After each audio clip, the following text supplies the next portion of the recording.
everybody. This is Sean Lardo, the ConnectWise Economy Evangelist. I'm with my good friend and my co-host for this series and ConnectWise's CISO, Patrick Beggs. How you doing, bud? Sean, man, thanks for kicking this off with me and starting this. What I think it's gonna be something pretty big. So good to see you, man. No, the pleasure's all mine. Minus the Philly, the Eagles shirt. We're good. Other than that, though, you noticed that. Thank you. You should be wearing a Phillies shirt, though, shouldn't you? Since you're in the playoffs and you beat the Braves. I mean, I would think that would be more. I think our next episode, I'll represent. So yeah. Fantastic. If they're still in the playoffs, you hope, right? But anyway, and I'm glad you mentioned that. This is the ConnectWise Information Security Series. We're doing this. This was actually your idea to actually kick this off because we know that information security is so important, and this is Cybersecurity Awareness Month, and we're getting ready to roll into IT Nation Connect as well. So we're going to do a series around this, and it's going to last for as long as we can with good information for you all. Today is MFA Back to Basics, which I love this. I love this topic, and we'll get into why in a minute. But so let's start talking about that. For the people watching, and yeah, I don't want to insult anybody's intelligence, but again, it's back to basics. If you're watching this, you've already agreed that I can slightly insult your intelligence with saying, Patrick, what is MFA? All right. So simply put, and I don't think that's a bad question or a dumb question to ask, right? I mean, most people understand that MFA stands for multi-factor authentication. It's authentication method. So when I say authentication, getting into any of your IT resources, okay? But it's a method that requires the authenticating party, say that is me or you, Sean, to produce several separate identifiers, factors. They're indicative as to the identity. Instead of previously just putting in, single identifier, usually a password required by default systems, you have to give it something else as well. There's something the user knows, something like a password or a PIN, something the user has, like a physical token or security USB key, which I'm not a fan of. Something inherent to the user, right? What am I holding up, Sean? Fingerprint, right? Yeah, I want to get into that later. Yes, right, we can get into that kind of stuff. But point being is, so it's more than just your logon and your password. It is a something additional that only you know, that maybe only you can touch. We'll get into this later. So, but it's simply put, that's what it is. Absolutely. So, okay. And we were doing research on this just to give some third party information that's not ConnectWise centric stuff. Right. And so I believe, we found an article talking about Microsoft analyzed over 300 million illicit sign-in attempts to their cloud services in 2019. That was in 2019. Yep. So we've surpassed all that, I'm sure, by this point, because the devices haven't changed, and Microsoft has only grown, by the way, because considering 365 has become their largest selling product ever. So they're the 800 pound gorilla. I mean, that stat, right? 300 million logon attempts, right? So when you say logon attempts, Sean's talking that, hey, I'm trying sean.lardo at yada yada.com, and I'm throwing in a password and trying to get into someone's front door, side door, back door, you name it. And they're obviously it's a failed attempt, right? So, and we do the same, and I'm just going to speak to, ConnectWise and some of my previous companies, right? Obviously we employ multi-factor authentication. So it is just, it's not as simple as guessing a password and then you're in. So. Absolutely. And okay. So let's address that real quick then. Yeah. The difference is, and what MFA really provides is the variance to logging in at this point, right? Because once your password is exposed, once your credentials are exposed out, they're exposed out, and you should probably go change things, right?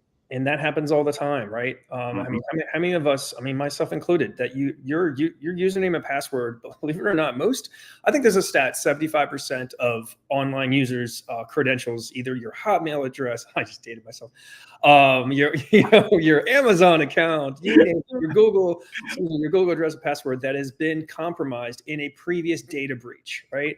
And what happens is these username and passwords get stored out on the dark web, and they get in bulk, they get given for sale, right? Right. And so what some of these low-level folks will do, and they're like, okay, let me take a shot in the dark that Sean's, he has not changed his password, in several years. And believe it or not, sometimes that is the case. And if there's no MFA in place, voila, the bad guy is Sean now, in your Amazon shopping for, I won't even say what you're shopping for, but it's fine. Probably baby food for my grandchildren. Right. Anyway, so But now, while we're talking about this, and this is gonna be a short episode. We're not gonna keep people on long because there's so much more. We could be here forever. So I want to make sure we cover all this stuff. Yep. I want to get into fighting with you immediately because Yeah. MFA is also a pain, right? When I'm trying to stay in production, I'm busy, and I travel a good bit, and I'm onto multiple devices. Yep. One thing I know that has been a struggle point for me is that some people don't know how to set this up in the right way to automate some of the pieces they can, take away the busy work for me, that I can be protected on multiple devices. Because I have a laptop, a tablet, I have an iPhone, or I have a cell phone, period. Let's take away whether it's iPhone or not, it's irrelevant. But I have my phone, my laptop, an iPad, a tablet, or whatever. It's a pain. It's a pain. It can be, I'll try to be appeasing here, man, which is not normally my character with you, at least. But it can be a pain. But there's such thing as on your phones, right? There's soft tokens, right? There's SMS texting, right? As a chief information security officer, I'm sorry, when you're on travel, I want you authenticating every time you go to, every time you go to a different place, right? I don't want I don't want your sessions, right? Your sessions staying live all the time. Obviously, any good security hygiene will have you logged out and you're at a hotel or you're at a partner's company Wi-Fi, guest Wi-Fi. Yes, we want you to log in because we need to ensure that that is you, right? Often when folks are trying to break in, when they're trying to get in, right, as they shouldn't be, they are not in the same place that you normally are, right? So from a behavioral base, I know it sucks. I know it's a pain, right? But it's worse of a pain. $2 million in lost revenue because of a data breach, right? I think that's the average number right now. Rather than 15 seconds for authentication, right? I know. Okay. It is the world we live in, right? But if done properly, right, if folks are understanding the capabilities that are out there, it can be very painless in the sense of, hey, let's quick text to my phone once I try to log on initially. So Keith actually loves cybersecurity, legitimately. He's very good. Actually, Sean's father is actually. It's funny. Sean's dad is actually online asking questions. If you see there, so cool. Patrick. So. That wasn't authenticated ever or validated, so let's do that.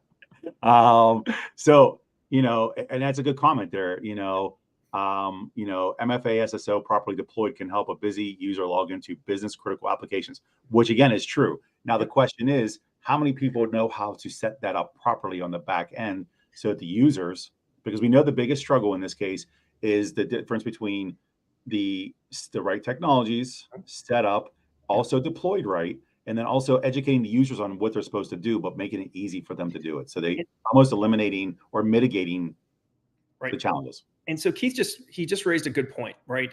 As from the CISO point of view, right? I come up with the strategies and the employment of policies and technical controls to protect environments. Keith raised a great point. It's such a partnership with your IT shop, right? Folks that you're with your managed service provider per se, right? That understands how is the most effective way to deploy this for your unique environment, because one size does not fit all. We're not going to sit here and be prescriptive on this session on how to effectively deploy MFA, but there are some certain tenets to it, and when and how you do it for critical business applications. But also we can get into trusted devices, right? So it does not have to be as repetitive as one would seem. That your network knows that this is a trusted device that you're logging in from. It's seen it before, right? Which means it isn't the hackers per se. Right. We could go down a different rabbit hole, but okay, yeah, no, and I don't. Okay, well, yes, the phone is easy because you can use biometrics also, right? That's the thing. Like you're on that trusted device, but now, so question from what you said about being in sessions and whatnot, right? If I'm using just my phone data, the phone is tracking where my location is. That's the one nice thing about it. Well, usually it picks you up wherever you are based off the DID follows and tracks and whatnot. Right. But but what you're saying though is if I log into the hotel Wi-Fi and I'm there, I'm on a business trip. I am still so an effective MFA policy still will ask you for your username, password, and then your other factor, right? Which is most of the time either a Microsoft Authenticator product, right, or just a simple SMS text to your phone that you get, then you put into your session, say it's you. And again, that is at the minimum, I would think that is in my brain is acceptable as a minimum protection for travel folks that are traveling that are not logging in from the normal IP address that they're coming from. So, okay. yeah. See, okay, now back to my original problem. Mhm. My original problem is still the same. If you don't know how to set it up right, and I'm busy trying to do stuff, and you're leaving it in my hands to figure my own security out, we're in a problem. So I mean, is there a place people should reference or go to figure out how to set up properly that you would suggest? I'm going to lean. I know we have some. I know we have. If not, we could put it out there. We have some. We have some topics out there on our trust site, I believe, at some point. Mhm. I think it's a good time to refresh that out there as well, and share some of the links and some of the best practices. I know from the ConnectWise University, I know there's a lot of best practices out there in there as well for multi-factor. I know because we had to go through that. We actually had to employ that for a lot of our partners over the past couple of years, right, to ensure the proper security for them accessing their ConnectWise products. So, Yep. And actually, I know in the chat we put we have it in the chat, the keep your endpoint secure with these 6 authentication types. there you So go. that's good to have. So anybody's paying attention in the chat, it's in there for you guys to take. And I think, like, again, for me, I work on multiple devices. I'm going everywhere. I was at one point I was the biggest culprit and the biggest victim, right? Yep. Especially and I'm saying because I was a sales guy Yep. for many years, and we're on everything. We click on everything, we do everything. We're not, So, and I also know, and this will go back to, there's other times I've been involved where we've actually had to authenticate on certain technology platforms too. Mhm. So, like a Salesforce platform. So, in that case, is it the same process, or how do you make it simpler? So, so yeah. So the ideally you want single sign-on. So SSO is the ideal. Mhm. So when I say SSO, that's single sign-on. Okay, and deploying that technology. Again, lots of great vendors out there that do this, and actually very seamless for integration and setup.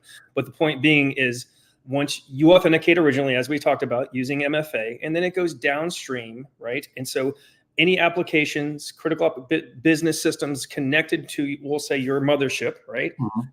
knows it's you through a downstream process. So there isn't the individual log on of all that. Because if you have to do the individual logons, and I know this is what you're trying to get me to say, that introduces a lot of opportunities for risk for the individual logons as well, right? For Mhm. those sessions to be compromised.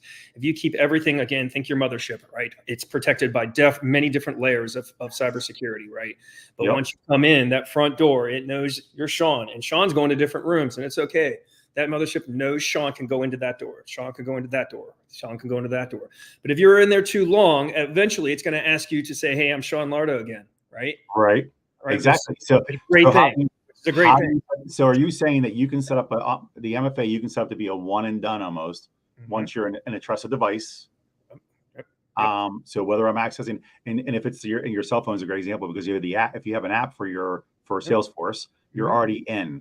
Right. So it's trusted device. You can get into where you want to each room, like you were leading to, Right. without any of the challenges, I think and Outlook and whatever else. Right. I mean, 99.9% of attacks occur without the possession of the compromised user's device, right? Obviously, it's coming from somewhere else in the world that they shouldn't be Right. coming from, and trying its best to pretend they are Sean Lardo, right?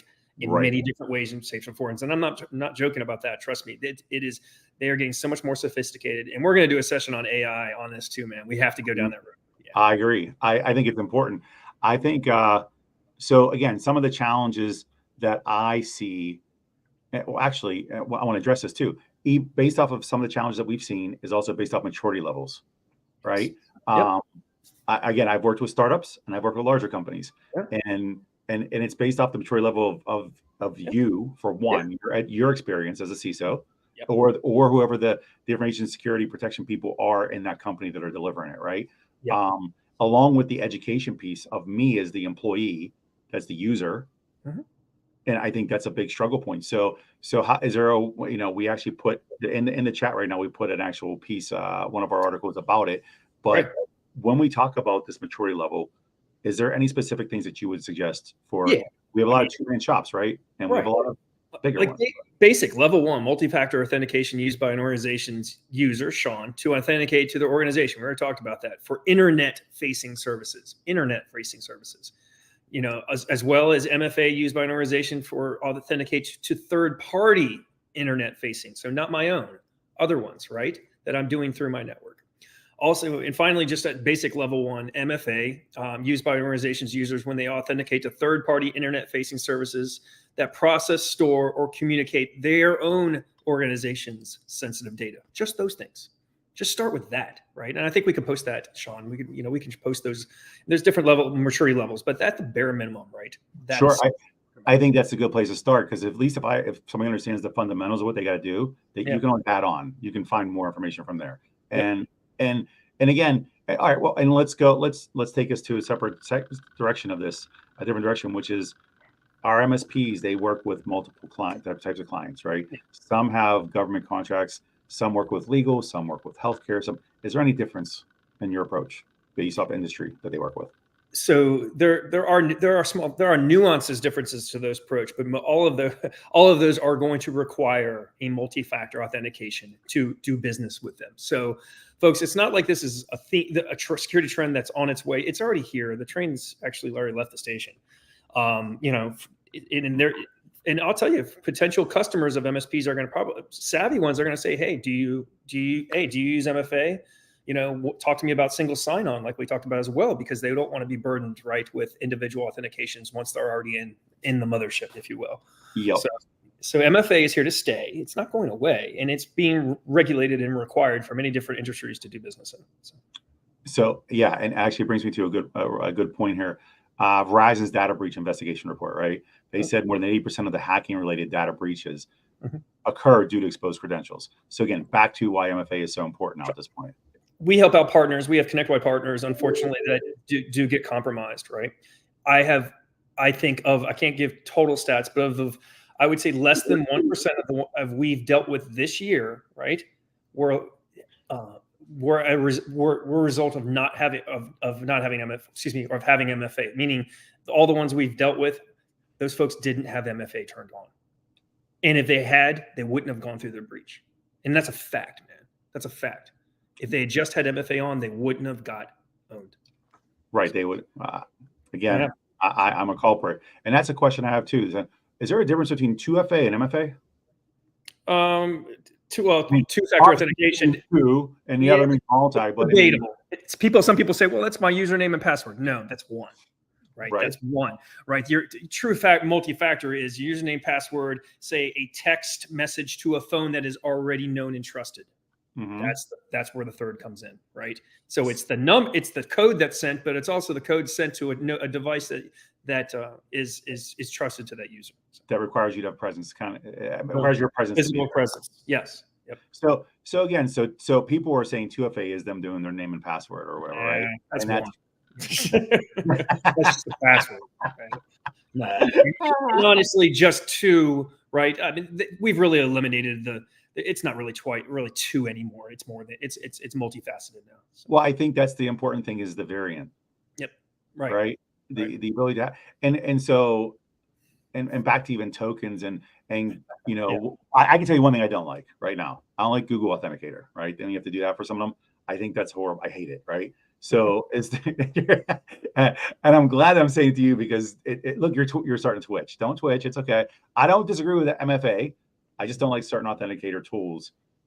They're just not easily accessible. Again, if I'm on the run, and put in perspective, I'm on the run and I'm in a hurry. You think I'm worried about it. So how do you avoid that? I mean, there's certain policies you put in place, right? And I know I have to follow them. But how do you make it easier for me to follow? Is the point? I educate you. So that's where I'm coming down to it, man. There's nothing more than I don't have an easy button for you. I educate you on the do's and don'ts, right? Right. I will always say that. I'm never going to say I'm going to make it easy for you and take away one of these processes or these steps. It's just not going to happen. And that's from hard experience of seeing people lose their livelihood and their jobs and their money because they just didn't do the basics. Right. That's the shot. That's the shot in the arm, man. It is. So. I agree. And again, I don't oppose all of it. I oppose when you make my job harder. That's all. But I do. But again, that's back to the education piece, right? But it's safer. But it's safer, brother. That's the first education is it made me aware of what's the possibilities. Yep. Here's what and actually, hey, you know what sucked at first? Seatbelts. They sucked. They did. They so did. So, They well, so did. that's my mic drop right there, buddy. That's it. Maybe we need like what the seatbelt, what the car companies did, and make it beep until they turn it on. Yeah, For MFA, like it just your laptop just keeps beeping or your phone keeps beeping. that's right. That's right. Oh my god, I would hate that. That'd be horrible. That'd be so horrible. Okay, so with that, we're gonna get ready to wrap this up because, like I said, we're gonna keep it short. Yeah. So because we can go down rabbit holes all day. And also Shayan, if you're still watching, I saw you comment. Welcome. Patrick, any closing remarks that people just a quick takeaway you would suggest for people? It's Cybersecurity Awareness Month, October. Okay, and I say this is not specific to MFA. If you see something that doesn't seem right on your computer, right, in your normal life, say something. Right. I would rather. I always tell our company, I'd rather have 1,000 false positives every day. I would rather have folks worried and reporting things that aren't necessarily something to worry about versus staying quiet and just trusting what is put in front of them per se if it doesn't look right. So if you see something, say something. Click, if your organization has a fish button, a button you can click in Outlook that says this is suspicious, freaking click it if you think it is. Okay, just do it. I'd rather have a false positive all day long. So wait, just click any link. Is that what you said? No, I didn't. I said, sorry, that's what I heard. Sorry. Don't click any links. Okay. So, we are curious about what you guys want to hear about that are watching. So if you guys have subjects and topics that you think will be critical to you and the mass wants to hear, we're all ears. So we like to get that from you all, and we like to be able to address that in the future episodes. I would say this stream will be live. It's going to be recorded. It is recorded, actually. It'll be under our LinkedIn for ConnectWise and on Facebook right now. So you can always put it in the comments in the future under this actual video. We'll be monitoring. We can definitely create something around that.